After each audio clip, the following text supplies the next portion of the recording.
forcément sur Taxi FM. Taxi Presse. Retrouvez tous les jours de 11h à 12h45 Eric Gaton et ses confrères à bord du taxi de la mi-journée. Informations exclusives et coulisses de l'actualité tout azimut. Nos éditorialistes décryptent et commentent l'univers d'une actualité sans concession et sans langue de bois. Taxi Presse, tous les jours de 11h à 12h30 avec Eric Gaton. Taxi Presse. Toujours une longueur d'avance, toujours une longueur d'avance. Taxi FM. Madame, Monsieur, bonjour à tous. Nous sommes très heureux de vous retrouver ce matin sur la radio Taxi FM à Lomé. Taxi Presse de ce lundi, c'est avec Gérard Ouessant, le patron du journal Sika, et l'homme Atisogwe, le patron du journal La Nouvelle Tribune, et Michel Tchadia, le patron du journal Ouara Les Vainqueurs. Ensemble, nous analyserons et commenterons les grands sujets de l'actualité socio-politique de notre pays. Nous reviendrons sur la nouvelle semaine de manifestation que prévoit donc la coalition. Le gouvernement entend circonscrire la marche dans le seul quartier baie. La coalition des 14 partis ne sent pas l'entente de cette oreille et elle maintient ses marches avec les anciens itinéraires, et les autorités pensent tirer toutes les conséquences de l'attitude de la coalition de 14 partis de l'opposition. Alors, notre question ce matin, n'est-il pas opportun de mettre un terme aux discussions politiques et ouvrir d'autres perspectives pour peut-être une sortie de crise? On reviendra sur le sujet. Nous parlerons également, ou nous reviendrons beaucoup plus sur le dernier sondage Afro-Baromètre qui alimente toujours la discussion avec les confrères. Nous placerons quelques mots là-dessus. Sur Taxi FM, l'info roule. Retour en studio avec les confrères. D'abord, une idée des journaux qui sont dans les kiosques ce matin. On va commencer par le quotidien Togo Matin. Togo Matin qui parle de manifestations politiques de la coalition des 14. Les marcheurs vont devoir changer d'itinéraire, écrit notre confrère. Et l'éditorial, la vitesse des dérives sur les réseaux sociaux. Le journal revient sur le sujet. Et puis sur le football avec les graines du Togo, Forgne Simbe, soucieux de la relève du football togolais. Vous lirez l'article dans le quotidien Togo Matin. Le quotidien Liberté parle de énième coup de force du colonel Bakali Akara. Le préfet militaire met fin à une formation à cause du professeur Oulou. Le journal en parle et revient aussi sur les manifestations de cette semaine. À défaut d'interdiction, le pouvoir impose de nouveaux itinéraires et point de chute à la coalition. Vous lirez l'article dans le journal. Et puis zèle et bavure, policière à Lomé, roué de coups et traîné par terre. Un cadre du parti des Togolais raconte sa mésaventure. Il s'agit de Ndewa Atakpama, qui est le délégué national aux affaires intérieures au parti des Togolais. Vous lirez sa réaction à la page 4. Et puis drôle de promotion du travail décent au Togo. Les nouveaux agents du ministère de la Santé sans salaire depuis plus de 10 mois. Renseigne ce matin le quotidien Liberté qui nous informe aussi que Mathias Rolomador est décédé. Ça, c'est Liberté. Le quotidien Forum de la semaine. Politique, le pouvoir laissera la coalition manifester, mais en tirera les conséquences. Et l'article a découvert dans le journal Santé avec la grippe aviaire qui fait son retour. La grippe aviaire fait une nouvelle apparition au Togo, écrit le journal Forum de la semaine. Vous lirez l'article à la page 3. Un autre sujet lié donc à la diplomatie avec les échanges commerciaux entre le Brésil et le Togo et qui ont atteint 97 millions de dollars en 2017. L'information à lire dans le journal. Et puis une diplomatie encore avec la CEDEAO et la CAC qui projette donc un grand sommet à Lomé. L'article est à découvrir dans le journal. Le réseau social de l'université de Lomé, opérationnel depuis vendredi. Ça, c'est Forum de la semaine. Le libéral avec la crise dans l'éducation, des murmures autour de l'accord Salvateur qui veut noyer la CZ. C'est l'interrogation du journal. Vous lirez l'article à la page 3. Transport routier, réforme et innovation pour assainir le secteur. Le confrère en parle. Elle revient également sur l'apothéose des graines du Togo. Forgne Simbe assiste à la cérémonie. Les détails sont à lire dans le billet hebdomadaire Le Libéral. L'autre billet hebdomadaire, le correcteur. Attention, danger, balkanisation prononcée du Togo. Bokwesi renvoie les marches à Bay. Bakali interdit toute activité de l'opposition à Kara. De quelle école politique sont Faure Gnassingbé et compagnie, s'interroge le journal. Vous lirez l'article à la page 3 ainsi qu'à la page 4. Réduction annoncée des coûts d'immatriculation des engins au Togo. Le nom impopulaire de Delator Agbokwe, c'est ce que vous lirez dans le journal. Et puis après, Sokode, Bafilo et Mango, Agwezongo, en état de siège, se demande le confrère, le correcteur. Il y a une nouvelle opinion qui est aussi dans le kiosque ce matin. Éducation, fin des grèves de la CZ dans le monde scolaire. Enfin, un accord entre gouvernement et syndicats. Se réjouit donc le journal. Le confrère qui revient sur l'opposition toujours dans son rôle de défiance de l'autorité. Le gouvernement modifie les itinéraires. La coalition des 14 maintient les siens. À découvrir dans le journal. Et puis quiproquo, politique, dialogue en veilleuse. Que dit-on du code de bonne conduite? C'est l'interrogation du journal. Le confrère qui parle également de l'unir. Avec la messe anniversaire du parti, les fidèles ont prié pour la prospérité, le vivre ensemble et la paix au Togo. À lire dans le journal Nouvelle Opinion. Et le dernier journal avec nous ce matin, c'est Vision d'Afrique. Vision d'Afrique qui parle de Bokwesi qui autorise la C14 à manifester. Le mystère plane toujours sur l'issue du dialogue. Entre spéculation et bon sens, l'assainissement du secteur de l'urbanisme par Maître Sossenou à rude épreuve. Et puis, premier anniversaire du Footing Club Synergie Plus, un modèle de proximité à travers le sport.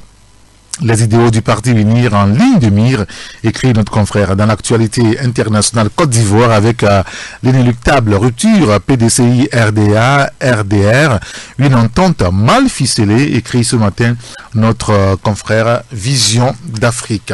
Alors, dans les kiosques ce lundi, 23 avril 2018, outre Vision d'Afrique, vous avez Nouvelle Opinion, le collecteur également dans les kiosques, le Libéral, le quotidien Forum de la semaine, le quotidien Liberté et le quotidien Togo Matin. Taxi FM, la seule radio d'information continue. Et avec mes confrères en studio ce matin, Gérard Ouisson, Gérard, votre micro. Bonjour. Bonjour Eric, bonjour aux confrères et bonjour à tous ceux qui écoutent Taxi FM. Merci de nous avoir rejoints sur ce plateau. Bonjour Elom. Bonjour tous les auditrices, toutes les auditrices et à tous les auditeurs de Taxi FM. Merci de nous avoir rejoints. Vous êtes le patron du journal La Nouvelle Tribune. Bonjour Michel Tchaga. Bonjour Eric et bonjour à tous nos amis branchés. Vous allez bien? Grâce à Dieu. Très bien. Je rappelle que Gérard Ouissa, le patron du journal Le SIC, j'avais oublié entre-temps. Je voulais avoir votre avis sur cet accord signé la semaine dernière entre le gouvernement et les syndicats dans l'éducation. On croyait que c'était fini, la crise au niveau de l'éducation. Et il y a bien de confrères qui ont d'ailleurs poussé leur ouf de soulagement.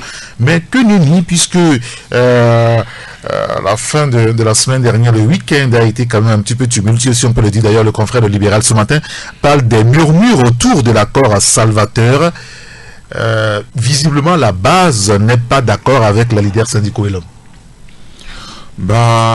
J'ai constaté aussi sur les réseaux sociaux les différents comptes rendus qui ont été faits de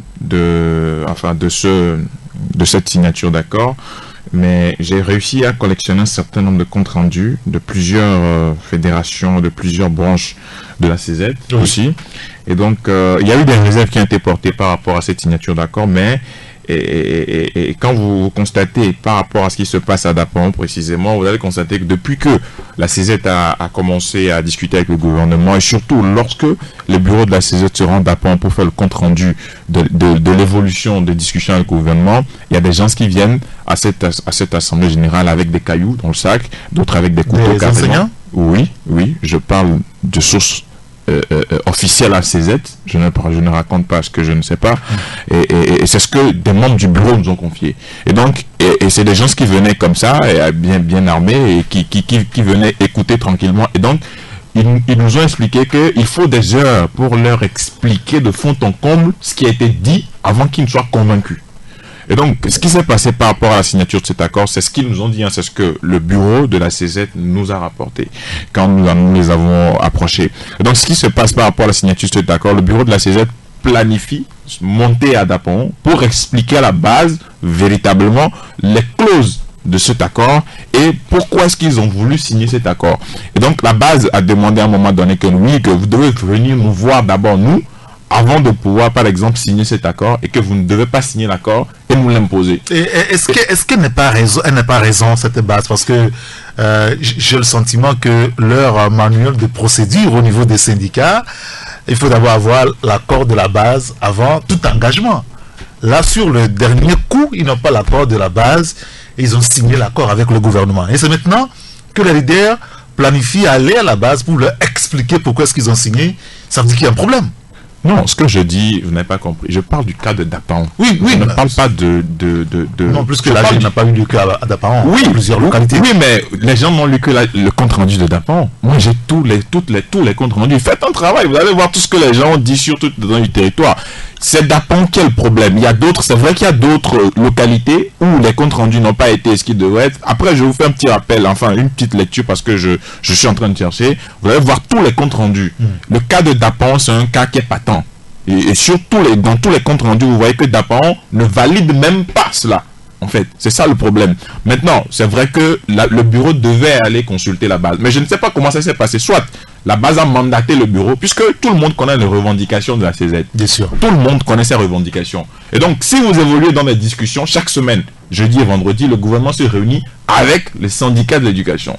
Et donc, si au niveau de la CZ, la base mandate un bureau pour aller discuter en leur nom, c'est vrai que de toutes les manières, la base revient, le bureau revient à la base pour demander qu'est-ce qu'on fait. Oui. Mais ça a tellement traîné. Les discussions, les revendications n'ont pas évolué. Hein. Tout le monde connaît les revendications des enseignants. Est-ce que ça a évolué? Non. Est-ce que la base a une position figée par rapport à ces revendications? Oui, la base a dit aujourd'hui, nous voulons des primes et par rapport à ce que nous faisons comme travail. Le gouvernement a dit nous ne pouvons pas pour le moment vous octroyer des primes sur la période 2017-2018. Et à partir de 2018-2019, vous aurez des primes. La base dit non, nous voulons des primes sur la période 2017-2018. On dit ok, on prend 2 milliards, on fait un collectif budgétaire pour que vous puissiez aller. On dit 2 milliards, c'est pas suffisant. Mais interrogez toutes les parties, vous allez voir ce qui s'est passé. Maintenant, si aujourd'hui la CZ soit obligée de signer un accord, bien vienne à signer un accord pour sortir de la crise, ben, je pense quand même que il va falloir qu'à un niveau donné, on prenne conscience de l'enjeu de tout le monde. Oui. Et aujourd'hui, les enfants, les parents, tout le monde est à la maison. Et tout le monde est à la maison. Et moi, ça m'écoeure. C'est-à-dire que ça écoeure tous les acteurs de l'éducation. Les enfants sont à la maison. Il faut qu'à un moment donné, on puisse taper du poing sur la table pour dire, je ne dis pas que c'est un accord qui va quand même permettre à beaucoup de personnes de pouvoir sortir de ces situations précaires. Mais il faut reconnaître qu'il y a eu des avancées. Il y a eu des avancées depuis 2010. Et jusqu'à présent, les primes que demandent les syndicats, il y a un protocole d'accord qui est signé. Il va falloir qu'on puisse essayer de voir les choses en face et être réaliste. C'est-à-dire, à moins qu'on veuille prendre d'autres considérations. Si c'est dans le domaine de l'éducation, et jusque-là, j'estime qu'on a suffisamment perdu du temps, l'examen, c'est dans 2 mois, dans plusieurs, enfin, au niveau de plusieurs degrés, et les enfants n'ont rien fait pratiquement sur l'année. Et qu'est-ce que les gens veulent? Est-ce qu'il faut continuer dans cette logique jusqu'à quand? Et tout le monde connaît, pour finir rapidement, tout le monde connaît la logique d'Atou Acha, mais c'est quelqu'un que le gouvernement a toujours accusé d'être rebelle. Est-ce que je mens? Non, je ne mens pas. Mais c'est quelqu'un que le gouvernement a toujours dit que non, il est en service commandé, il est en mission commandée et qu'il roule pour des intérêts obscurs. Mais si aujourd'hui, cette personne que vous mandatez comme étant votre leader signe un protocole d'accord avec le gouvernement et qui rejette directement sur les enseignants et que derrière, il y a d'autres personnes qui disent non, qui ne mandatent plus la CEDES, qui vont créer d'autres syndicats, moi je crains un avenir. Ah oui, justement, c'est pour cela que le confrère le libéral ce matin posait clairement la question, qui veut noyer la CEDES? On connaît tous l'histoire de l'UZET, hein, vous vous rappelez bien sûr, l'UZET qui a été poussé vers la sortie par la CEDES. Est-ce qu'il y a un autre syndicat qui est en train de venir, qui veut pousser aujourd'hui la CEDES à la porte? Ça, c'est une interrogation à laquelle peut-être on ne pourra pas répondre aujourd'hui. Michel Tedan, quand vous scrutez tout ce qui se passe depuis quelques jours, qu'est-ce que cela vous inspire véritablement dans le monde de l'éducation? Non, je pense qu'en fin de la semaine passée, tout le monde a poussé un ouf de soulagement. Bien sûr. Que il fallait à un moment donné mettre un terme à ce méli-mélo au niveau de l'enseignement pour que véritablement les parents qui ont consenti d'énormes efforts pour financer les études de leurs enfants quand même trouvent satisfaction, et surtout les élèves qui sont à quelques doigts des examens puissent être concentrés avec la présence effective de leurs... Dans 2 mois, les examens. Les examens, avec la présence effective de leurs enseignants pour que tout le monde ait la tête, en tout cas à l'école, pour que finalement que l'année soit sauvée. Moi, je me pose beaucoup de questions. Est-ce que ce qui murmure aujourd'hui, comme le dit le confrère libéral, est-ce que qu'est-ce qu'ils ont à reprocher au bureau de la CZ? Ils ne le reconnaissent pas, parce que quel que soit l'accord, c'est sûr qu'il y aura certains qui ne seront pas d'accord. Mais la majorité, aujourd'hui, il faut tenir compte de la majorité et de ce qui a été signé dans ce protocole d'accord. Et quand vous écoutez le bureau ou les responsables de la CZ, vous comprendrez qu'il y a beaucoup de choses qui ont été acquises et que véritablement on ne peut pas être figé et continuer parce que c'est quelqu'un dans un village, un enseignant dans un coin n'est pas content et que c'est fini. Ça veut dire que tout ce que tous les efforts, normalement la CZ a toujours eu une attitude vraiment honnête envers la base, puisque à chaque fois ils ont rendu fidèlement compte à la base de ce qui se passait entre ce bureau et la primature, ou si vous voulez les responsables de l'éducation. Aujourd'hui, c'est un accord que tout le monde salue et que la plupart, il y a des enseignants qui sont aussi contents de cet accord. Et s'il y a quelques têtes qui... Oui, comme je posais la question à Elom tout à l'heure, au niveau de la CZ, ils ont instauré une manière de faire. Vous discutez avec le gouvernement, vous rapportez à la base, vous discutez, on est d'accord, on n'est pas d'accord, et on retourne au gouvernement pour donner la réponse finale. Est-ce que ce n'est pas ça finalement qui tue la CZ? Non, ça ne tue pas la CZ. Ce qui s'agit aujourd'hui, je pense qu'ils n'ont pas beaucoup d'arguments. Ils n'ont pas beaucoup d'armes parce que nous sommes arrivés à un moment donné où s'il faut continuer par procéder ainsi, l'année scolaire est en péril. On ne peut pas continuer à partir.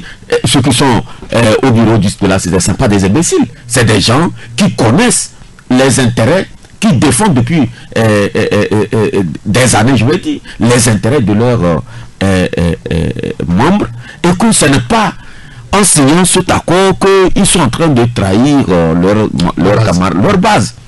Ils ont pris le temps d'observer, de scruter, et pour gagner du temps, ils ont procédé ici. J'ai l'impression, ou c'est ce qu'ils ont pu faire connaître, en tout cas à l'opinion, qu'ils vont maintenant aller vers... Aujourd'hui, je les ai écoutés sur une radio de la place où ils ont entamé une offensive d'explication de l'opinion par rapport à ce qu'ils ont pu faire avec la primature ou les responsables de l'éducation. Je pense que à un moment donné, quand vous êtes responsable, vous savez que ceci-là, c'est bon.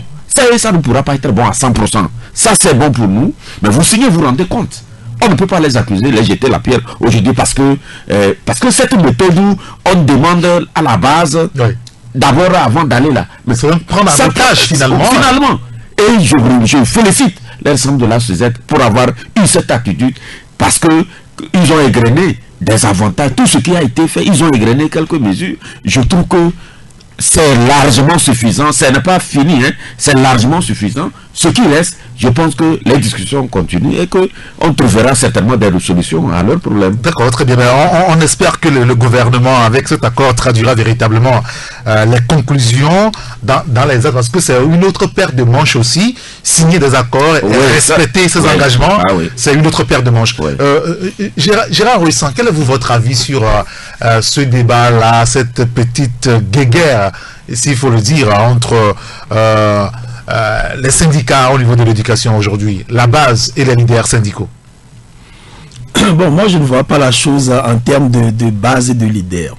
Je crois tout simplement que les Togolais sont en train de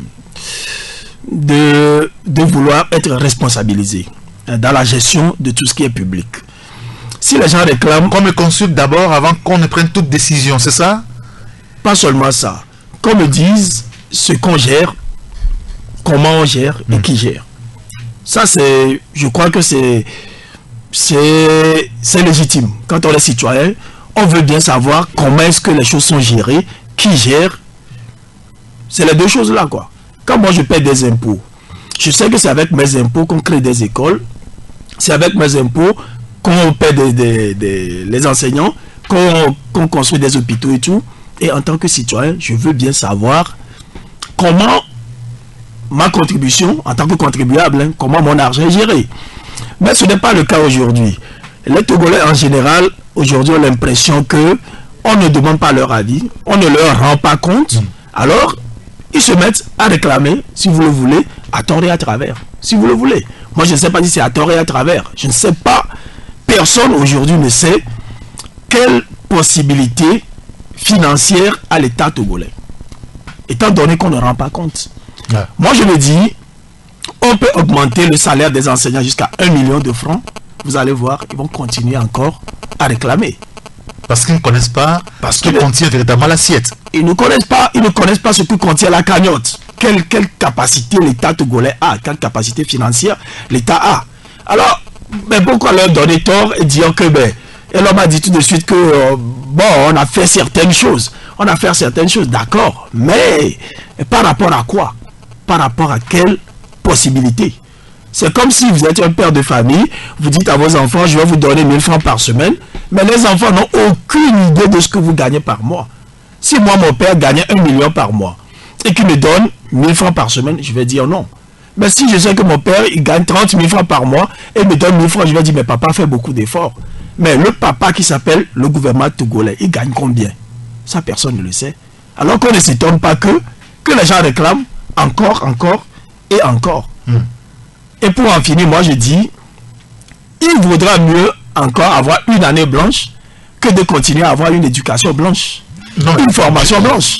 Gérard, il reste 2 mois pour qu'on boucle l'année scolaire. Oui. Vous auriez aimé, par exemple, qu'on puisse décréter cette année blanche et qu'on passe à autre chose. Est-ce que ça aura réglé le véritable problème? C'est-à-dire que vous le savez, je pense que vous n'imaginez pas ce que ça veut dire que d'avoir une formation rabais, une mauvaise formation.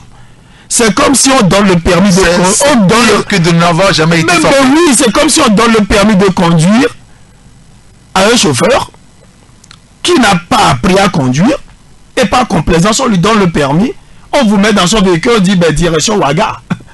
Mais c'est que vous avez des chances de mourir. C'est exactement la même chose pour l'éducation. C'est pour ça que les gens meurent dans les hôpitaux. C'est pour ça que tout ce qui se passe dans nos pays où rien ne marche, c'est parce que nous sommes mal formés. Alors si on dit, on va sauver l'année, on forme les gens à peu près, on sauve l'année, mais c'est que cette nation-là va vers le gouffre. C'est que nous ne voyons pas l'éducation comme étant le moteur du développement, comme étant un facteur de sécurité pour chacun. Nous pensons que bon, il suffit de se former à peu près et puis ça marche. C'est faux. D'accord. Est-ce que vous aimeriez monter dans un avion où le chauffeur n'a pas fait les heures de vol nécessaires pour avoir une licence pour voler? Non, c'est pas évident. C'est pas évident. Moi, je ne monterai pas. C'est de la même façon, je ne me ferai jamais opérer par un soi-disant chirurgien que je sais qui n'a pas été formé. Parce qu'il y a eu, on a sauvé l'année tout le temps que lui il a été formé et me dit, Gérard, je vais t'ouvrir le ventre. Non, je ne vais pas accepter. Alors, est-ce que ce n'est pas aussi un vrai problème, l'homme? Quand Gérard dit, par exemple, que les enseignants ou ceux qui sont encore dans la contestation un petit peu de cette signature de leur leader, peut-être parce qu'ils ne connaissent pas toute la capacité financière de l'État véritablement à survenir à leurs besoins, qu'ils sont toujours dans la réclamation, dans les demandes interminables finalement. Oui, il faut reconnaître aussi que l'État n'a pas suffisamment fait en ce qui concerne la question de l'éducation dans notre pays. Il y a beaucoup de choses qui restent à faire. Quand vous prenez par exemple le projet PERI 1 financé par la Banque mondiale, projet d'éducation, renforcement institutionnel financé par la Banque mondiale, pour la construction, le renforcement des infrastructures scolaires et la dotation des écoles en ce qui concerne le matériel didactique, l'État n'a pas beaucoup fait. Les fonds qui ont été alloués dans un premier temps sous un ancien ministre, je parle de M. Itoki, ces fonds n'ont pas été consommés à l'époque, vous vous rappelez de ce scandale. Et ensuite, il y a eu Mme Lexim Balouki qui a donné le là en ce qui concerne la mise en œuvre de ce projet. Et dans la foulée, c'est le ministre Maganawe, sous lequel véritablement a eu lieu l'exécution de ce projet Péri 1. Et vous avez suivi le scandale qu'il y a eu dans la foulée. Maintenant, par rapport aux primes et à l'assiette réservée aux enseignants, c'est vrai qu'il y a eu des évolutions sur le budget de l'État sur ces 5 dernières années en ce qui concerne la fonction de l'enseignant au Togo. Si vous lisez le budget de l'État sur 5 ans, vous allez constater que c'est le domaine ou bien c'est la partie où on a plus investi. Où on a plus investi en ce qui concerne la dotation, la dotation du personnel en salaire, c'est-à-dire les charges de personnel. C'est ce qui a évolué sur les 5 dernières années. C'est le secteur qui a plus connu une amélioration en ce qui concerne l'évolution. C'est dû précisément aux grèves des enseignants qui revendiquaient, etc. et qui ont eu satisfaction, enfin début de satisfaction par rapport à leurs revendications. Bon, maintenant, en ce qui concerne justement la question de la CZ maintenant, par rapport au protocole d'accord, mais ce qui a été dit, comme je l'ai expliqué tout à l'heure, c'est une question de prime. Les enseignants disent que nous voulons des primes à partir de cette année. Le gouvernement dit je ne suis pas en mesure de le faire parce que je ne l'ai pas enrôlé au budget. Deuxième chose, nous voulons le statut particulier de l'enseignant. Oui, bien sûr. Et il s'est ajouté une troisième revendication qui est la libération des enseignants arrêtés. Vous vous rappelez, oui, des enseignants qui ont été arrêtés à Kara. Ils ont été libérés. Ils ont été libérés, bien évidemment. Et donc, entre-temps, le CZ, parce que la signature de l'accord devait intervenir depuis 2 semaines. La CZ a dit si vous ne libérez pas nos camarades arrêtés, on ne signe pas. Posez-leur la question, ils vont vous dire. La signature devait intervenir depuis 2 semaines. Mais par rapport à l'incarcération de leurs collègues qui sont en Kara, ils ont dit on ne signe pas un document tant que vous ne libérez pas ces personnes. Et le gouvernement a libéré les personnes. Et jusque-là, on en est à ce niveau. Et jusqu'à ce que la signature de l'accord soit intervenue récemment. Et puis, troisième chose, tous les comptes rendus, j'ai même pas fini. Vous prenez Yotor, par exemple. Il y a eu des tensions lors de l'explication du protocole d'accord sur 5 ans. Et la base a dit, le bureau a dit oui, que c'est un protocole d'accord qui sera exécuté sur 5 ans. Et entre-temps, la base de Yotor a dit qu'il y a eu des tentatives de sabotage vis-à-vis de la synergie des travailleurs du Togo, etc. Vous prenez Mango, où la base dit prendre acte de cette signature d'accord, mais que c'est la mise en œuvre, lors de la mise en œuvre, qu'elle pourra véritablement se prononcer sur les 5 ans. Vous prenez Pelé, où il y a eu une adhésion au protocole d'accord, mais une vigilance prononcée sur la mise en œuvre par le gouvernement de cet accord. Vous prenez Vaud, prend acte également car la plateforme est complètement vidée. C'est ce que les enseignants de Vaud ont dit. Lomé Golf qui prend acte aussi, la base a compris le protocole d'accord. Zior, où il y a eu des énervements et un mépris, là aussi il y a eu beaucoup de problèmes, oui, où la base a dit non, que vous devez nous consulter aussi avant de prendre cette décision. Et donc eux ils ont même demandé un congrès électif de la CZ. Au niveau de la CZ, ils ont demandé ouvertement un congrès électif au niveau de la CZ pour voir clair. Et vous prenez Tchamba Ouest, Ogou, Amoucho, Toubois, il y a eu plein. Moi j'ai tous les comptes rendus. Et donc quand vous vous amusez à lire les comptes rendus, à faire des analyses comparées, vous comprenez que en fait, en réalité, il y a des fédérations où au niveau du bureau aussi, il faut que à des moments donnés, on puisse aller sur le terrain pour pouvoir aucun certain nombre de préoccupations. C'est vrai qu'aujourd'hui, c'est difficile de faire le maître d'apparent et oui, bien sûr, ce sont des enseignants avec voilà, bien évidemment. Et donc, aujourd'hui, il va falloir que, comme l'a dit Michel, qu'on s'asseye, parce que Gérard a dit quelque chose de fondamental. Personne n'a dit que la vie est rose. Personne n'a dit que les enseignants sont des gens qui sont dans des situations... Voilà, qui sont dans des situations qui sont appréciables. Mais aujourd'hui, on est en avril, bientôt mai. On est à 2 mois, 3 jours d'un nouveau mois. On va aborder le 5e mois de l'année.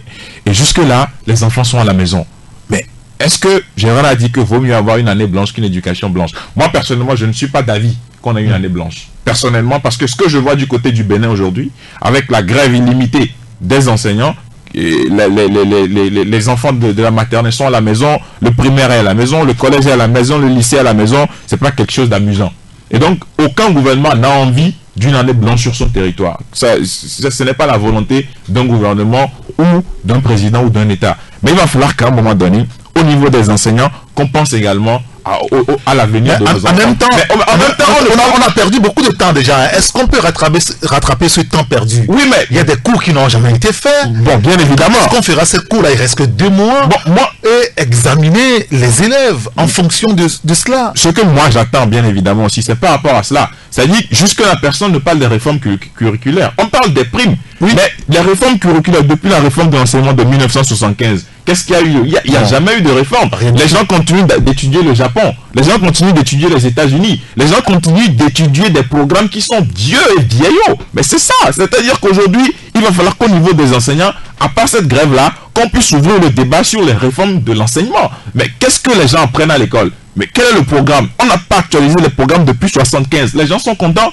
que ça soit comme ça. Votre enfant va à l'école et vous vous rendez compte que le rôle aussi les inspecteurs, beaucoup plus les inspecteurs. Oui, bien évidemment. Ils sont là. De toutes les façons, tout le corps enseignant a pour rôle aujourd'hui de revoir ces réformes curriculaires. Dans le cadre du projet PAREC, par exemple, projet d'appui à la réforme du collège, c'est vrai qu'il y a eu des choses qui ont été faites, mais ils ne sont pas entrés en profondeur dans les réformes curriculaires. Vous prenez la tectonique des plaques. Ce qu'on a appris en classe de 4e, c'est tout ce qu'on continue. C'est la même chose. Et donc, il n'y a pas d'évolution. Alors que le Burkina, le Niger, qui est un pays qui est déclaré comme pays pauvre, le Niger fait des réformes curriculaires soutenues par des institutions de développement, dont OSIWA, et dont des partenaires à l'éducation. Mais ici, on est là, on est sur place, mais il faut qu'on lance le débat sur les réformes curriculaires afin que nos enfants puissent véritablement avoir le niveau. Très bien.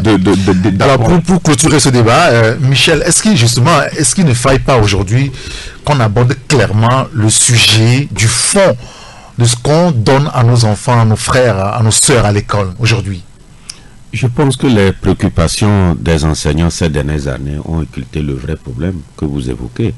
L'éducation, tout le monde se rend compte que quand vous jetez un coup d'œil sur ce qui se fait dans la sous-région, l'éducation au Togo pose un petit peu problème. Mais comment est-ce qu'on a si reculé? Parce que depuis des années, vous savez, dans les années 70-80, par là, l'enseignement, le Togolais était considéré comme quelqu'un de bien formé. C'est pourquoi, quand vous prenez le Niger, dont parlait Elon tantôt, vous prenez le Gabon, vous allez jusqu'à ce jour, il y a un fort... en tout cas taux d'enseignants togolais qui sont toujours là et qui continuent à dispenser les cours. Donc, au fur et à mesure que nous avons en tout cas avancé, il s'est fait que l'éducation est restée figée. Parce que moi, personnellement, qui vous parle ici, je suis en train de me poser beaucoup de questions par rapport à la formation. En tout cas, pas toute la formation. Une partie de la formation que j'ai eue à l'université. Moi, nous, à notre temps, nous avons fait la FISA, philosophie et sciences sociales appliquées. Nous avons fait des unités de valeur. Mais on avait autant de matières. Oui, bien sûr. Bon, qui, au finish, je me dis aujourd'hui, qu'est-ce que ça m'apporte dans ma vie? On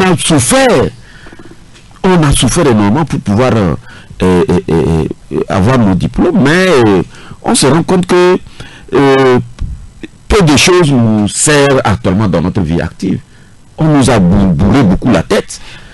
Donc, quand vous prenez aujourd'hui le collège, il semble que les mathématiques, c'est coefficient 2. Nous, on a fait ce coefficient 3. Oui. Il semble qu'on a sauté la dictée, je pense en seconde ou en première au lycée. On a réduit on a dilué beaucoup de choses à un moment donné. Et sans que personne ne nous explique concrètement qu'est-ce qu'on veut au niveau des élèves.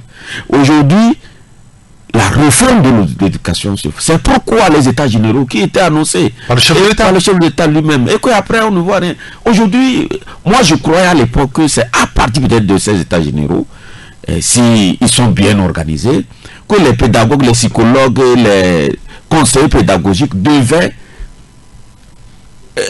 trouver l'occasion de diagnostiquer ou de faire un tour d'horizon de tous les problèmes qui s'opposent à l'éducation et véritablement aller à des sérieuses réformes pour que l'éducation togolaise puisse décoller. Mais on en est là, et aujourd'hui, chaque jour que Dieu crée, bon, si ce n'est pas l'argent que réclament les enseignants, c'est le matériel didactique, oui. Et on va, chaque année, on dit c'est la même rhétorique, alors que le fond n'est pas touché.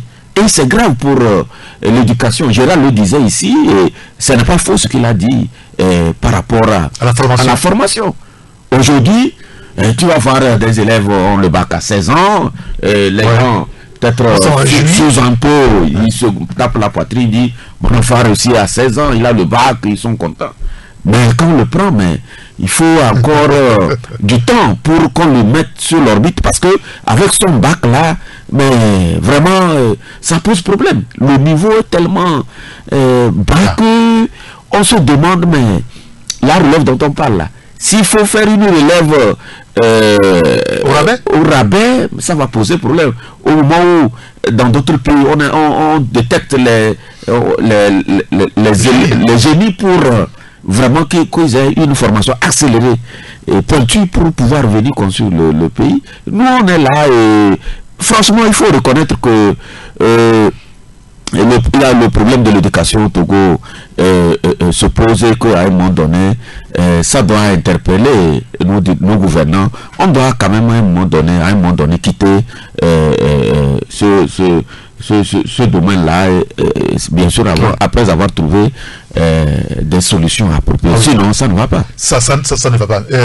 Gérard, votre commentaire sur cette question de la formation. C'est important toujours peut-être de le préciser. Il est important de former les jeunes Togolais pour l'avenir de ce pays. Pas de formation au rabais, ça ne sert à rien du tout.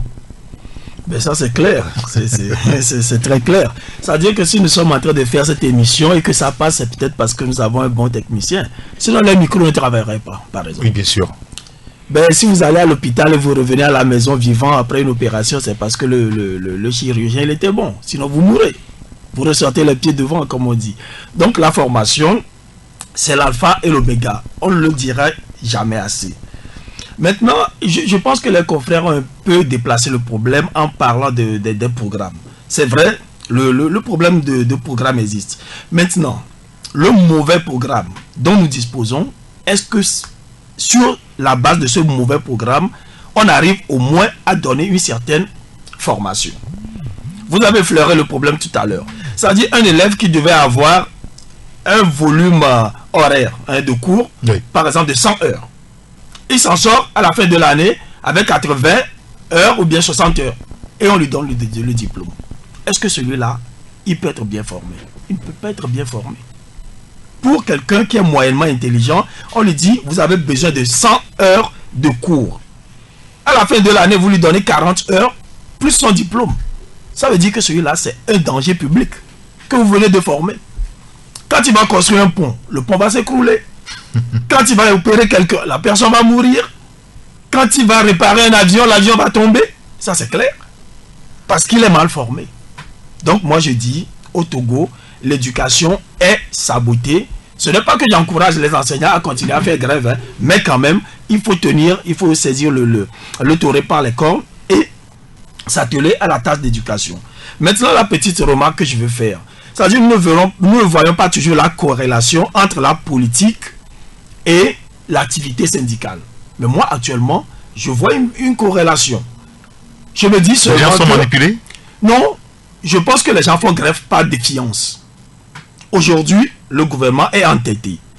On va vous bastonner, on va vous arrêter, on va faire ceci, on va faire cela. Et de l'autre côté, les autres aussi se disent, bon, soit, d'accord, allez-y, vous êtes entêtés, ben nous aussi on va s'entêter.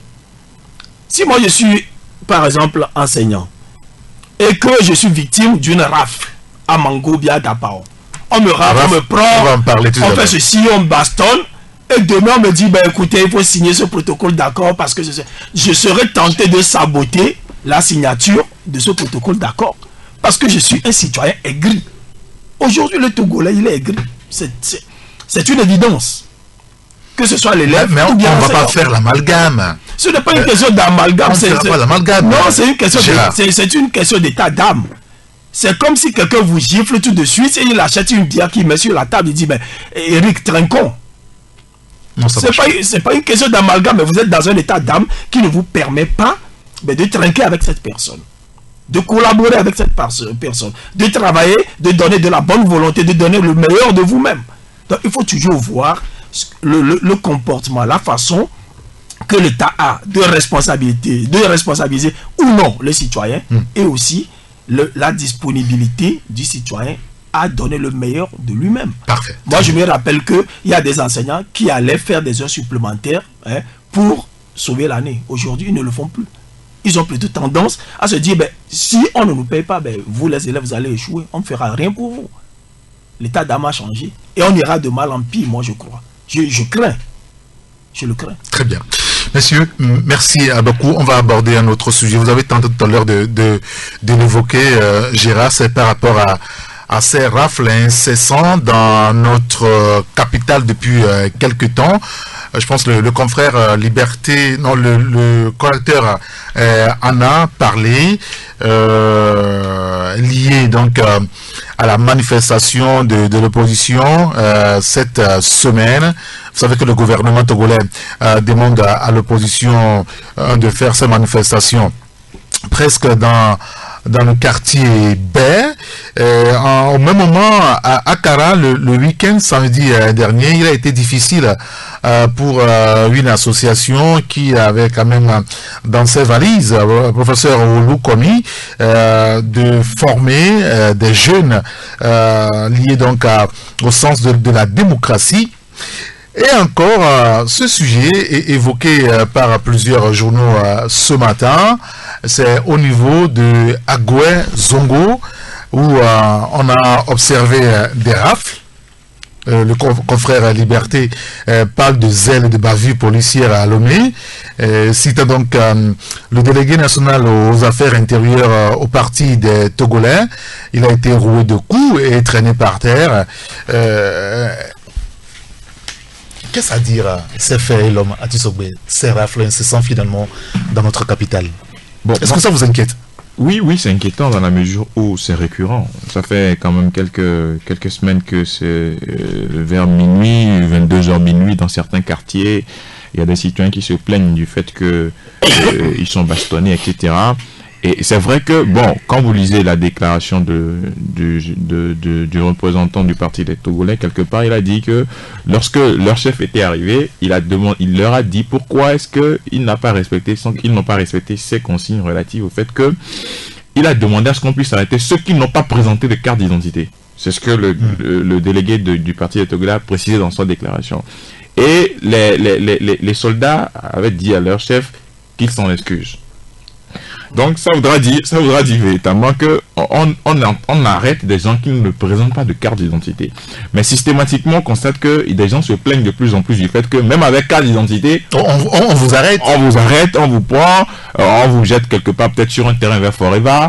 Et parce que des gens se sont plaints plusieurs fois du fait que la nuit, même s'il y a une patrouille qui circule et qui présente une carte d'identité, on les prend dans une voiture, on va les jeter quelque part. Il va falloir que peut-être au niveau du ministère de la Sécurité et de la Protection civile, on puisse prendre des dispositions pour que de telles choses puissent être rapidement corrigées. Parce que personne ne comprend rien, on ne comprend pas ce qui se passe, surtout dans le quartier d'Agoué, même vers Adidogomé, les nuits, des fois vous voyez une forte patrouille qui circule, et des gens se plaignent du fait qu'ils présentent toutes les pièces, mais on les prend, et même la carte d'identité, mais on les prend, on leur dit bon d'aller s'agenouiller quelque part là-bas, et puis bon, il y a une voiture qui passe après vers 1-2 heures pour les ramasser, pour les jeter quelque part sur un terrain. Bon, c'est vrai que ce sont des choses qu'on ne comprend pas.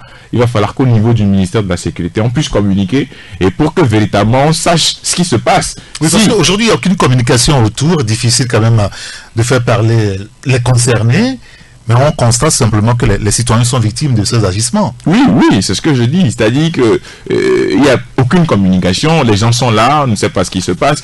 Il faut qu'au niveau du ministère de la Sécurité, on puisse véritablement nous dire quelque chose sur ce qui se passe. C'est vrai que le ministère dit toujours qu'il est accessible, mais un citoyen comprend, qui présente une carte d'identité, qu'on fait agenouiller et qu'on largue quelque part sur un terrain, il fait comment? Il se plaint à qui? Il se plaint devant qui? Il fait comment? Il est laissé à lui-même, c'est-à-dire il n'a personne à qui véritablement aller devant laquelle poser le problème. Donc ça fait que ces gens-là, ces citoyens qui sont victimes de cela, et continuent d'en parler, mais ils en parlent à qui? À nous journalistes, bien sûr. Bien évidemment. Donc c'est à nous de plutôt porter leur voix pour qu'au niveau du ministère de la Sécurité, on puisse prendre des dispositions pour qu'on puisse communiquer sur ce qui se passe. Si ce sont des éléments incontrôlés qui outrepassent... Comment est-ce qu'on donne des ordres aux soldats de rang, ça pas des officiers parmi ou des sous-officiers, et que sur le terrain, ils ne respectent pas les ordres donnés par leur chef? Bon, c'est pas la première fois, on en a connu par le passé aussi. Donc, ça veut dire que... si c'est des éléments incontrôlés, il va falloir qu'au niveau de la sécurité, on puisse prendre des dispositions pour que des citoyens qui sont en règle, qui ont tous les papiers et qui respectent la patrouille qui demandent à avoir accès à ces papiers-là, qu'on puisse les laisser rentrer tranquillement chez eux, si tant est qu'on ne leur reproche rien. Alors, et là aussi, il va falloir nous dire que tous les soirs ou avant que vous sortez de chez vous, il faut que vous ayez sur vous votre carte d'identité pour ne pas vous faire prendre par la police. C'est naturel, c'est ce qu'il y a le plus naturel. Oh, oui, mais quand vous sortez pour prendre de l'air, vous n'allez pas prendre quand même votre carte d'identité à 2 pas de votre domicile. Alors, le confrère, le collecteur a dit, après Sokodé, Bafilo et Mango, Agoué Zongo, en temps de siège, c'est une interrogation du journal, justement, qui revient sur le sujet. Michel Tedia, je ne sais pas si vous avez fait ce constat-là ces derniers temps. Ah oui, je vois de temps en temps les patrouilles, que ce soit du jour ou de nuit.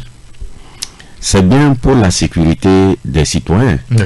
Mais si ces patrouilles-là créent d'autres problèmes, traumatisent les concitoyens, là, il va falloir repenser le dispositif. Trouver, en tout cas, une parade à ces patrouilles-là, parce que, vous savez, je me dis que les chefs ont toujours donné des consignes. Les chefs militaires, les officiers de police et tout ça, ils ont toujours donné des consignes, mais il arrive que les subordonnés versent dans les ailes. Oui. C'est dit que un citoyen normal, vous sortez, vous avez votre carte d'identité. C'est normal. Comme l'homme le disait, c'est naturel. Mais dans le souci de, en tout cas, de préserver la sécurité publique, on peut vérifier de temps en temps, on peut réclamer, demander les cartes, mais lorsque vous avez votre carte d'identité, normalement, on vous laisse sortir. Vous avez le laisser passer. Mais en même temps, si vous n'avez pas votre carte, personne n'entend de vous taper. Oui. Mais il y a beaucoup de citoyens qui se sont plaints d'être tapés, d'être roués de coups. Normalement, si vous n'avez pas votre carte d'identité, on peut vous soumettre à un interrogateur, vous appelez comment, vous êtes d'où. Si vous êtes togolais, vous savez, si vous prenez cette affaire de carte d'identité, mais je ne connais pas le pourcentage, mais beaucoup de Togolais n'ont pas leur carte d'identité. Ceux qui ne sont, beaucoup n'ont pas.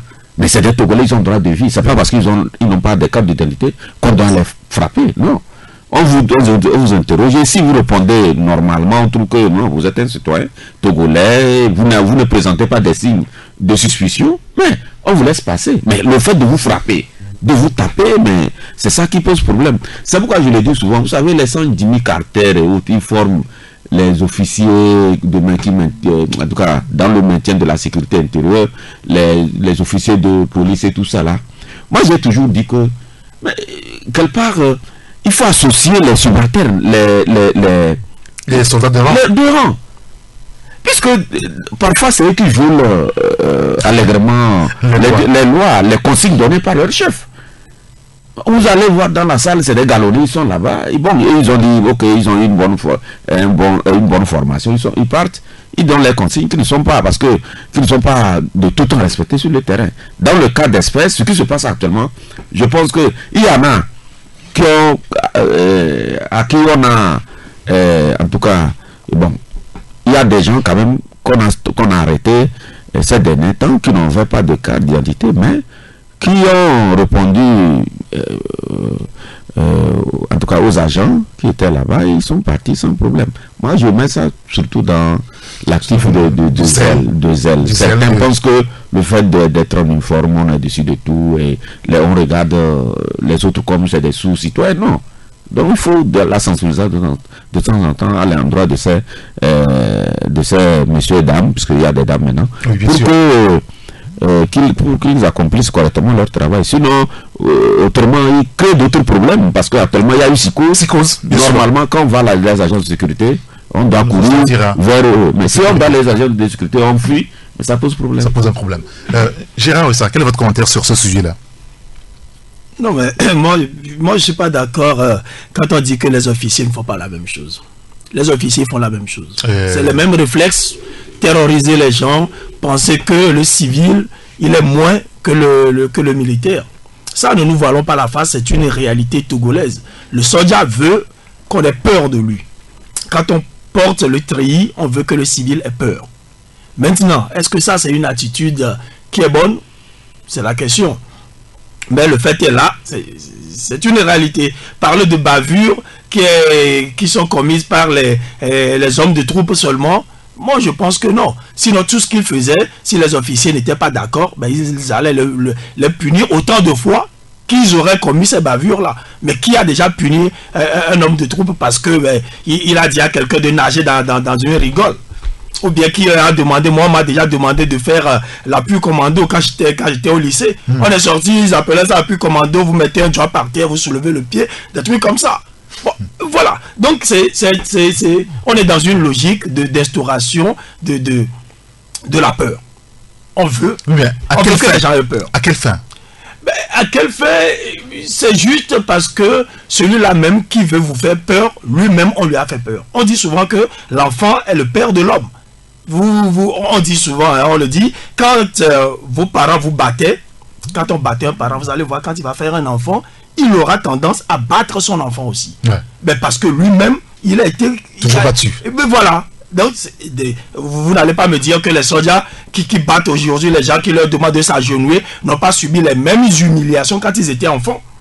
N'ont pas subi les mêmes humiliations quand ils étaient jeunes. On parlait d'un général dont je ne veux pas citer le nom. Ben, il paraît qu'un jour, quand il était au lycée, on l'a pris, on l'a maltraité. Depuis ce jour, il s'est dit, ah, moi aussi je vais devenir soldat. Il a fini général, il est à la retraite. Mais tout ce qu'il a fait, il n'avait pas une trop bonne réputation. Il avait la réputation d'un officier supérieur très sévère, qui faisait des choses un peu déplacées. Donc, l'enfant est le père de l'homme, c'est pas nous qui allons remettre ça aujourd'hui en question. Mais nous sommes dans une société carrément qui n'est pas en bonne santé. Nous sommes dans une société qui n'est pas en bonne santé. Moi, j'imagine toujours, je me dis, parfois quand je suis seul, je me dis, mais si on mettait dans ce pays à peu près 100 combattants arabes, est-ce que nos militaires vont tenir? Ces gens-là qui n'ont pas peur de la mort. Pourquoi vous faites venir ça?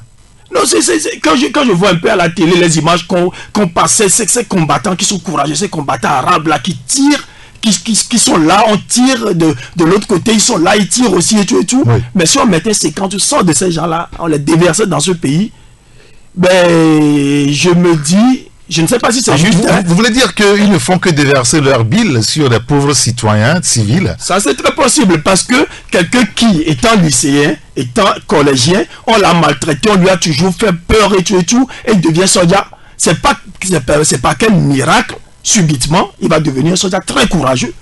Quelqu'un que vous subissez à toutes les formes d'humiliation pendant sa jeunesse jusqu'à ce qu'il ne grandisse. Après, vous lui donnez une petite formation de 3 ans, à Péoua, je ne sais pas quoi, et ben il sort officier. Mais comment, c'est pas quel miracle, il va devenir quelqu'un de très courageux. Le courage, c'est depuis l'enfance. Quand nous donnons nos enfants, ils ont encore 1 an, 6 mois, ne les bastonnons pas.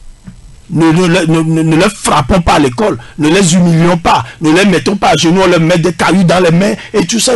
Tous ces traitements-là, moi je crois que nous sommes au 21e siècle. C'est la résultante aujourd'hui. Ben évidemment, vous avez une société qui est malsaine, où les gens ne se comportent pas de façon très... Ils ne sont pas très en bonne santé mentalement. Parce que ça aussi, les maladies mentales, il y en a beaucoup, hein. Okay. On pense souvent que c'est seulement la folie, tout même la dépression, certaines envies de faire du mal, de primer l'autre et tout ça là, ça dénote d'une certaine, comment on dit, que la personne n'est pas très équilibrée. Voilà. Très bien. Mais je veux incriminer personne, mais c'est une analyse personnelle. Naturellement. Écoutez, merci beaucoup, messieurs. Nous allons marquer une pause. On se retrouve dans 2 minutes. Taxi FM.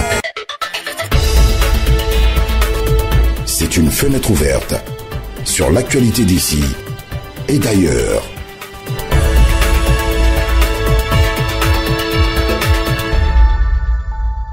Retour en studio pour la seconde partie de Taxi Presse avec l'homme Tisogbe, Gérard Ouissan et Michel Tchadian. Nous allons aborder un autre sujet lié donc à la manifestation de l'opposition cette semaine. Elle a informé l'autorité qu'elle manifestera de nouveau le 25, 26 et 28 avril prochain. Le gouvernement, par l'entremise de Payadoa, aussi le ministre de l'administration territoriale, de la décentralisation des collectivités locales, a répondu à la coalition en modifiant l'itinéraire. Les manifestations de l'opposition à Lomé vont être donc circonscrites dans le seul quartier B. la coalition n'est pas d'accord. Elle dit maintenir ces manifestations et les itinéraires. Le gouvernement dit qu'il analysera, et voilà, enfin, un petit peu, qu'il pense donc tirer, voilà, c'est le mot que je tirais, toutes les conséquences de l'attitude de la coalition. Michel Tchaga, est-ce que nous ne sommes pas en train d'aller à un nouveau bras de fer entre la coalition et le gouvernement, un petit peu comme ce qu'on a vécu la semaine dernière? Non, ce que je constate, c'est que la manifestation est interdite. Non, le gouvernement dit qu'elle ne l'a pas interdit. Non. Mais je suis journaliste, c'est l'analyse que moi je fais. Ah d'accord, très bien. D'une manière ou d'une autre, on veut dire à la coalition qu'elle n'est pas la bienvenue. La bienvenue. Dans les marchés, pour le moment, sont interdits. Parce que le ministère de l'administration sait que s'il autorise la marche en interdisant en même temps les marcheurs d'utiliser leur en tout cas itinéraire habituel, ils vont refuser, ils vont s'opposer. La preuve, ça n'a pas tardé, la responsable de la C14 a réagi en disant niet qu'ils maintiennent leur itinéraire habituel. Et devant cette situation, tu veux que je continue? Devant cette situation, c'est une interdiction. C'est une interdiction. Il y aura, vous allez voir, des jets de gaz, c'est des courses-poursuites encore, parce qu'ils ne vont pas accepter, suivre les itinéraires tracés par le ministère de l'administration territoriale. Donc, pour moi, c'est une manière, ce n'est pas, on n'a pas voulu leur dire, bon, c'est interdit. Parce que compte tenu de ce qu'on a vu la semaine passée, mais cette fois-ci, on a essayé de les pousser un peu à refuser de marcher, quoi. Donc, quelque part, c'est la même chose, c'est une interdiction. Donc, on veut amener la coalition à constater que le code de bonne conduite est toujours en vigueur. Et que peut-être un jour ou l'autre, les manifestations seront à nouveau. La preuve, ce n'est pas le même seul qu'on a changé d'itinéraire. La plupart, le reste des villes en dehors de Mango, Sokodé et Bafilo, les itinéraires seront modifiés. Et je ne crois pas que les gens de la coalition, comme ça fait 7 mois qu'on les connaît, ils vont accepter. Suivre. Alors, que va-t-il se passer dans les prochains jours? C'est ça. Moi, je me dis que c'est une manière de leur dire que le code de bonne conduite est toujours en vigueur. Et selon le collecteur parle de balkanisation prononcée du Togo, évoquant bien sûr l'interdiction ou le renvoi des marches à Bay aussi.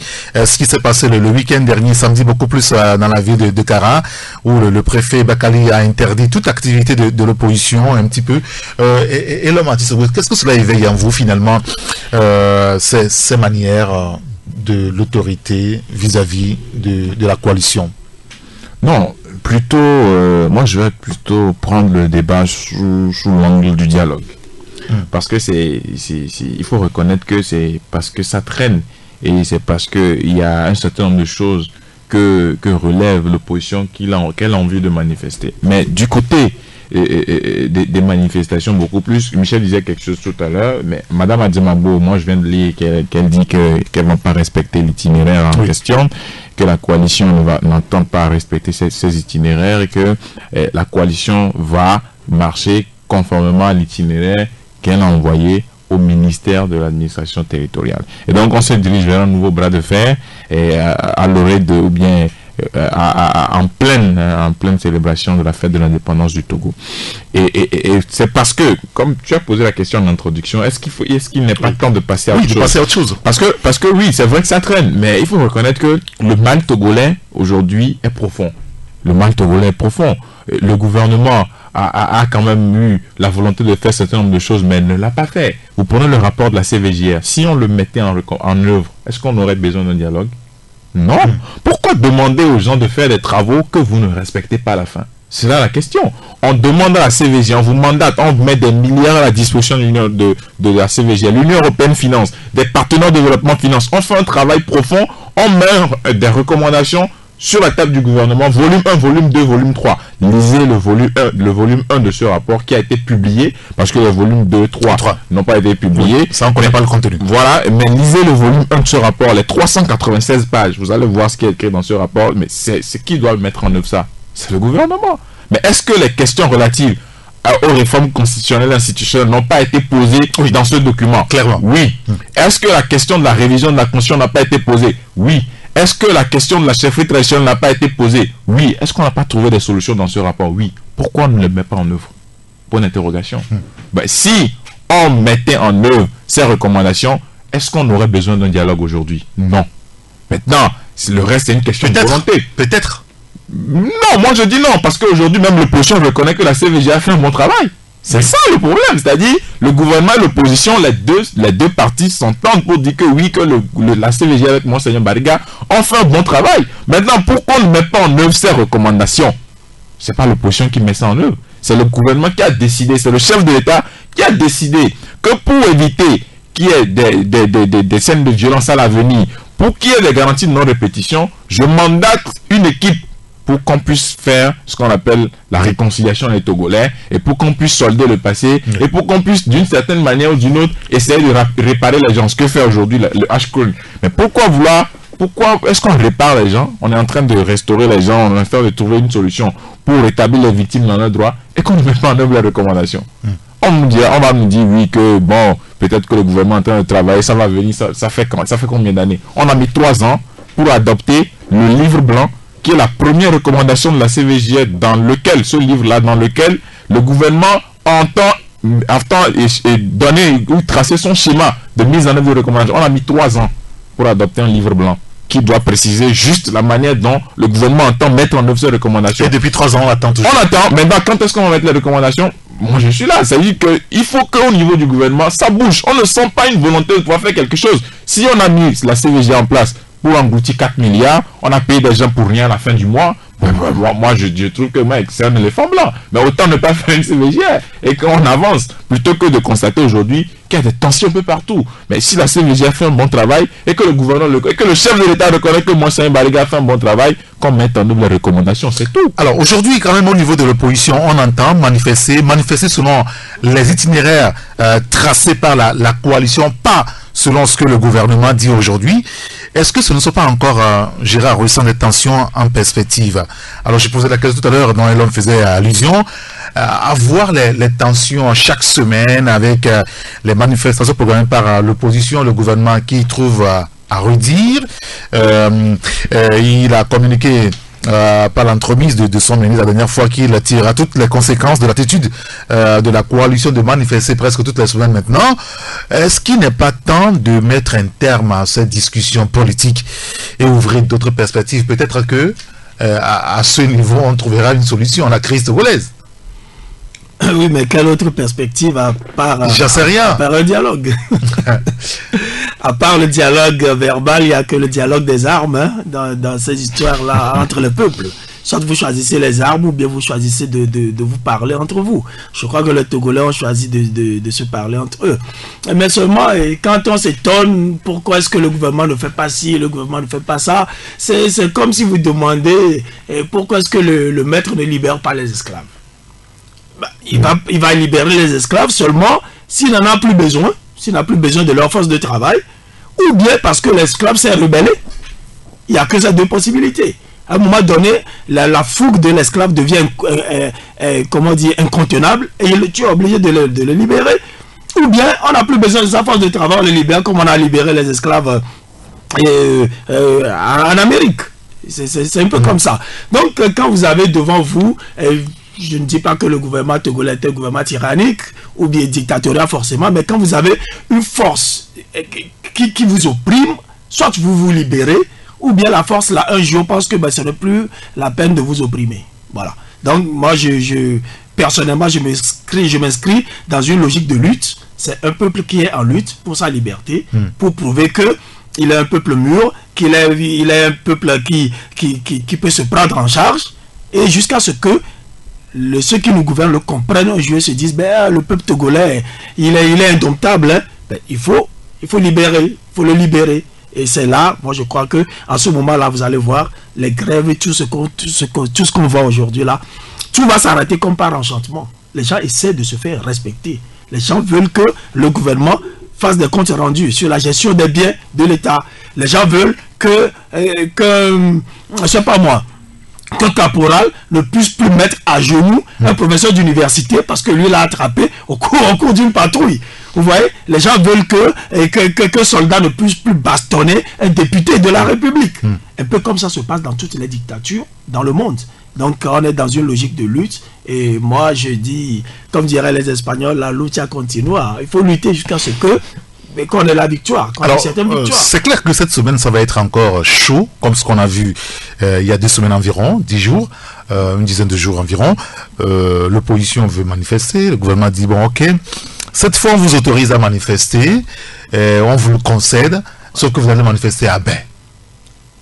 Oui, ben, la C14 dit non. Ouais, d'abord, il faut voir le cheminement qui a amené à cette décision-là. On dit que les gens de tel quartier disent que vos marches les gênent, et c'est pour ça que vous n'avez plus le droit de marcher là-bas. C'était le raisonnement, tu vois, dans le communiqué. Oui. Mais moi, je me pose la question, le jour où les gens de bain vont dire aussi que les marches les gênent, ben on va marcher où? On ira au Ghana pour marcher, on trouvera un autre pays pour marcher. Puisque tous les quartiers refusent maintenant, toutes les villes refusent que l'opposition marche, à part Bain. Le jour où les gens de Bain aussi vont envoyer une missive, des lettres pour dire, ben, les marches là... C'est ce que le gouvernement dit. Oui, bien sûr. S'il faut s'en tenir à ce que le gouvernement dit, parce qu'un gouvernement est censé ne pas mentir, alors ça veut dire que le jour où ils vont recevoir des lettres des gens de Bain aussi, alors adieu les marches. Ben voilà. Et ce qui m'étonne, c'est que personne n'a écrit une lettre pour dire que les marches d'UNIR les gênent. UNIR n'a pas marché. Non, UNIR a marché plusieurs fois. Ce temps-ci là. Ouais, tout ça là, moi je pense que c'est un jeu très malsain. On ne fait pas ça en politique. Bien. Il n'a pas marché. Ces temps-ci, je n'ai pas marché. Depuis l'interdiction, il n'a pas marché. Donc il ne faut pas. L'interdiction de quoi? Marche depuis l'interdiction des marches. Non, il y a jamais eu l'interdiction de marche. Depuis l'engagement des deux partis, on n'a pas marché. Oui. On n'a pas vu. Est-ce que vous avez bien écouté le communiqué? Les lettres là dont le ministère parle, ce n'est pas les lettres qui datent depuis la signature, le début des dialogues. Ils disent qu'ils ont reçu plusieurs fois des plaintes, comme quoi les marches les gênent dans leurs activités, ceci et cela. Et compte tenu de tout cela, aujourd'hui, on ne vous interdit pas de marcher, mais ces quartiers où les gens se sont plaints, où on a identifié que vos marches gênent les riverains. Les riverains, ou bien vous êtes devenus des empêcheurs de tourner en rond, ben vous ne marchez plus là-bas, c'est tout. Ce n'est pas depuis le début du dialogue. Alors, peut-être pour évoluer maintenant dans ce débat, Michel, alors, le dialogue politique, il devient quoi? C'est là où il est suspendu depuis. Il est suspendu. On ne voit rien venir. Mais il faut que les facilitateurs nous disent quelque chose. En tout cas, tous les Togolais ont désormais les yeux rivés vers Alpha Condé. Puisque le temps presse. En juin, ils vont présenter un rapport. Je ne pense pas qu'on va rester comme ça jusqu'à... Dans le rapport, ils vont dire quoi? Je disais tantôt que, pour moi, la marche est interdite, d'autant plus que si le ministre dit que ils ont reçu les plaintes des riverains, des itinéraires choisis par la coalition, et les itinéraires actuels, ce n'est pas dans une ferme qu'ils vont marcher actuellement. Il y a aussi des gens là-bas. Oui. C'est pourquoi moi je dis que peut-être c'est... je ne sais pas, mais je ne suis pas convaincu par ce que le ministre a avancé. Parce que si c'est que les gens là ont le temps, on le sait. Les marches dérangent, nous le disons tout le temps ici. La revendeur de bouillie ne vend plus. Oui. Celle qui vend du devis dans le quartier ne vend plus. Mais les itinéraires choisis actuellement, il y a des gens aussi qui vendent. On ne sert pas dans une brousse. Donc, quelque part, moi, je tiens cette décision au code de bonne conduite qui a, en tout cas, reçu l'assentiment des deux bords politiques avant le début du dialogue. C'est comme ça. Mais par rapport au dialogue, aujourd'hui, les Togolais sont inquiets. Parce que le dialogue, on a l'impression que le dialogue stagne, et maintenant, on veut encore assister à des marches. Or, on sait que les marches créent des désarguements énormes pour les populations et surtout pour l'économie nationale. Pas plus que ce matin, j'ai écouté le président de la Chambre de commerce d'industrie du Togo qui se plaignait sur RFI comme quoi les entreprises, les entrepreneurs, en tout cas au Togo, se plaignent qu'il y a baisse dans leur chiffre d'affaires. Non, normalement le dialogue devait permet d'éviter de dégonfler le ballon, si vous voulez. Et depuis plus de 3 mois maintenant, il n'arrive pas à dégonfler le ballon. Ça veut dire que les acteurs, et l'homme aujourd'hui, les acteurs politiques ne peuvent plus s'entendre sur l'essentiel, puisqu'on est depuis août dernier à discuter sur les mêmes questions. Oui, c'est ce que je dis. C'est-à-dire qu'il n'y a pas une volonté de part et d'autre. Quand vous prenez, j'ai parlé tout à l'heure des recommandations de la CVJR. Ça, c'est pas l'opposition qui va les mettre en œuvre. C'est le gouvernement qui a demandé un travail pour qu'on puisse solder le passé. Et c'est le gouvernement qui doit appliquer ou prendre les mesures nécessaires pour appliquer des recommandations de la CVJR. Et la mise en œuvre de ces recommandations permettra au Togo de sortir d'un certain nombre de problèmes, y compris d'éviter la non-répétition des actes de violence qu'on a connus lors des élections précédentes. Maintenant, par rapport à l'opposition, aujourd'hui on se retrouve dans une situation où c'est très compliqué de pouvoir, c'est très compliqué pour le facilitateur de pouvoir amener les uns et les autres à s'entendre sur des réformes. Il y a une partie qui est l'opposition qui dit, la C14 qui demande un retour intégral à la Constitution de 92. Le pouvoir dit, nous ne sommes pas en mesure de pouvoir le faire. Nous ne comprenons pas les mécanismes par lesquels nous allons revenir à la Constitution de 1992. En lieu et place, nous donnons la parole au peuple. Nous allons vers un référendum. Et comme ça, le peuple tranche si véritablement oui ou non, il veut retourner à la Constitution de 92. L'opposition dit non. Bon, si vous étiez facilitateur, comment est-ce que vous allez concilier ces deux parties? Ces gens qui ont pris des positions qui sont totalement aux antipodes. C'est-à-dire il n'y a même pas un seul mot sur lequel vous retrouvez ces deux parties autour de la table de discussion. Il n'y a pas un seul mot sur lequel ils s'entendent. Bon, devant ça, ou dans ce contexte, vous faites quoi? Autant jeter l'éponge. Non! Sauf que la CEDEAO vient de confirmer. Pas oublier le bon sens non plus. Oui, je suis d'accord. Vous êtes en présence de deux parties. Quelqu'un qui dit à l'autre, je vais te couper l'oreille. L'autre qui dit, non, tu ne me couperas pas l'oreille. On demande au facilitateur, ben vous décidez quoi? Celui qui veut couper l'oreille à l'autre, tu lui dis, mais c'est pas censé ce que tu demandes. Le bon sens dans les négociations. De toutes les façons, en politique, il n'y a pas de bon sens. Ah, c'est pas vrai. C'est pas vrai. Non, l'oreille de l'autre ici. C'est pas vrai. C'est pas vrai. Moi, personnellement, et je ne pense pas qu'il y ait... C'est comme je dis à beaucoup de personnes que en Afrique, moi je ne fais jamais confiance à la parole d'un chef d'État. En général. Aucun chef d'État en Afrique n'a jamais tenu une parole. Et c'est pas aujourd'hui que ça va commencer. Hier, Talon il a dit qu'il va faire mandat unique. Hier, il a dit sur les antennes de TV5 que le mandat unique n'est plus d'actualité. Ça ne me surprend pas. Et donc, moi en Afrique... Nelson Mandela a tenu sa parole. Talon. Oui, c'est le seul. Oui, peut-être le seul à avoir tenu parole. Le seul que moi je tiens modèle. Mais en général, les chefs d'État, en général en Afrique, moi je n'accorde aucune importance à leur parole. C'est comme au Sénégal, Macky Sall dit oui que je vais faire un deuxième mandat, mais pour faire le deuxième mandat, je dois parrainer des listes. L'opposition se lève, dit non, on veut marcher sur l'Assemblée, il mate tout le monde, il arrête tous les opposants, il se retrouve à Paris.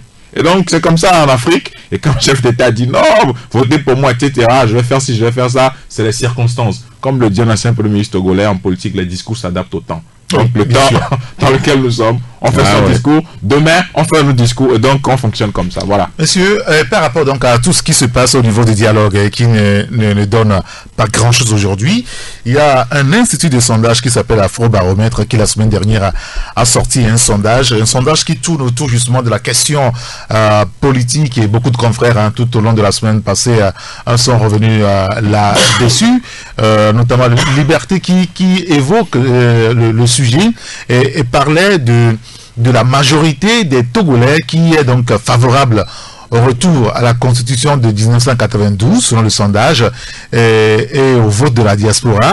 Alors ce sondage précise quelque chose je sais pas comment est-ce qu'il faut le qualifier, mais disons que 53% des partisans d'UNIR, ces 53% sont contre la candidature de Faure Gnassingbé en 2020. C'est là où le débat se pose un petit peu, quand sur les réseaux sociaux les amis de Faure Gnassingbé, ses sympathisants étaient furieux. On peut comprendre leur fureur, mais Est-ce qu'il faut accorder du crédit à ce sondage, Michel Teda? Moi, quand on était encore à l'université, on nous a appris comment faire un sondage. Mais je ne sais pas si cet institut-là, s'il est rigoureux dans le respect des critères qui conduisent, en tout cas qui guident un sondage. Parce que je pense qu'il n'y a pas très longtemps, il y a de cela quelques années, c'était le même institut qui avait sorti aussi les sondages par rapport à la pauvreté, par rapport à un certain nombre de choses. Ils publient très régulièrement. Leur dernier sondage évoquait la perception, exemple, des Togolais sur leur justice, sur la police, la gendarmerie et consorts. C'est pourquoi je dis, je ne sais pas s'ils sont rigoureux. Je n'en sais rien. Je ne sais pas s'ils sont rigoureux sur les critères. Parce que moi, je n'ai pas à commenter beaucoup par rapport à leurs résultats. Mais ce que je sais, si vous prenez, on dit là où ils disent la majorité des Togolais sont pour... le retour à la Constitution non, de tout. Oui, non, pas de tout. Limitation de mandat à 2. Je pense que l'équipe Awanana a déjà eu ça. Vous comprenez? Donc il ne nous renseigne pas grand-chose. Ouais. C'est vrai que le Togo, ce n'est pas le Togo des années 90. Aujourd'hui, il y a les Togolais ont les têtes ouvertes. Excusez-moi l'expression. Il y a des choses où les Togolais que les Togolais n'acceptent plus. Hein. Il y a beaucoup de choses. Ce n'est pas facile de convaincre les Togolais. En tout cas, la majorité, quoi. Oui. Donc, par rapport à ce sondage, moi je me suis dit que peut-être là où j'ai fait le hic, c'est concernant les 53% des partisans de Unir. C'est bien précisé. Oui, bien sûr. Qui sont contre la candidature de Faure Gnassingbé en 2020. Oui. Moi, je ne sais pas sur quelle base ils ont obtenu ces résultats. Bon, je les laisse avec les résultats parce que je me dis tout simplement que peut-être ils trouveront des canaux pour s'expliquer. Parce que ça là, quand vous êtes militant de Unir, vous voyez un tel sondage, ça vous met en boule. Ça vous met en boule, ça c'est clair. Mais bon, ça peut être vrai aussi. Ça dit qu'on ne sait pas. C'est pourquoi je ne connais pas les éléments sur lesquels ils sont appuyés. Comme disait un confrère il n'y a pas longtemps, quel crédit accorder au sondage en Afrique, voilà. Si on sait que les Africains généralement ne disent pas la vérité.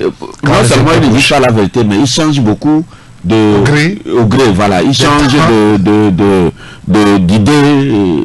Quelqu'un pense le matin, à midi, change. Ce n'est pas dans les pays développés où quand quelqu'un dit bon, je n'aime pas le Front National, ça vous le prenez toute la semaine, il te rappelle. Voilà, donc ici, bon, c'est comme au Bénin où vous voyez la classe politique, le soir, quelqu'un dit une chose, le soir, il le contredit, il se contredit lui-même, au gré de l'évolution. Et l'homme me disait que c'est selon les circonstances, donc c'est des intérêts. Donc, mais dans tous les cas, moi, généralement, je ne prends pas en compte les sondages là. Bon, surtout est-ce que ça marche en Afrique, on ne sait pas trop. En Europe, à quelques centièmes près, ça marche, on a vu par rapport aux élections, sauf aux États-Unis. Les Américains qui donnaient, ou les instituts qui donnaient gagnant Hillary Clinton étaient donc démentis. Gérard, vous avez quand même jeté un coup d'œil quand même sur les éléments de ce sondage, où quelque part on nous renseigne également que 70% des Togolais sont contre la candidature de Faure Gnassingbé en 2020. Pour la présidentielle par exemple. Ben moi je me suis amusé à lire quand même tout le rapport. Je crois que c'est 5-6 pages ou bien 7 pages d'ailleurs. En tout cas j'ai lu de l'introduction jusqu'à ce qu'ils aient dit merci. Je considère que j'ai tout lu. Et je note aussi que Afrobaromètre n'est pas un institut de sondage togolais. Non. Même s'ils sont représentés par CROP ici au Togo, mais c'est quand même un truc international. Alors je me pose la question, mais pourquoi est-ce qu'ils vont se mettre à manipuler des résultats? Pour le compte de qui Et pour quel malin plaisir? Quel est l'intérêt là-dedans? Quel sera leur intérêt étant donné Je rappelle quand même que les résultats du sondage liés au Togo se publiaient de la même manière que dans beaucoup d'autres pays africains, puisque là aussi, ils ont quand même interrogé ces citoyens-là de leurs problèmes chez eux. Et leur intérêt se trouve dans le fait de rester, d'être et de demeurer crédible. Donc moi j'estime que c'est comme chacun a son entreprise, ils tiennent à la survie de leur entreprise. Alors ils ne vont pas quand même se faire harakiri, se tuer eux-mêmes en s'amusant comme cela. Alors je considère que même si le sondage là n'est pas juste, c'est pas par mauvaise foi, mais peut-être par erreur. Donc disons que c'est un travail scientifique. Les sondages, c'est pas de l'amusement. Il y a des critères bien définis. Et si des gens qui sont dans UNIR souhaitent que M. Faure Gnassingbé ne se représente pas, moi je ne pense pas que ce soit un crime. On a bien vu en France des gens qui sont du parti de la droite, comme le parti de Sarkozy, je ne sais même plus comment ça s'appelait déjà, mais qui n'étaient pas les Républicains, qui n'étaient pas pour sa candidature. Bien sûr. Jusque-là, ce n'est pas encore un crime.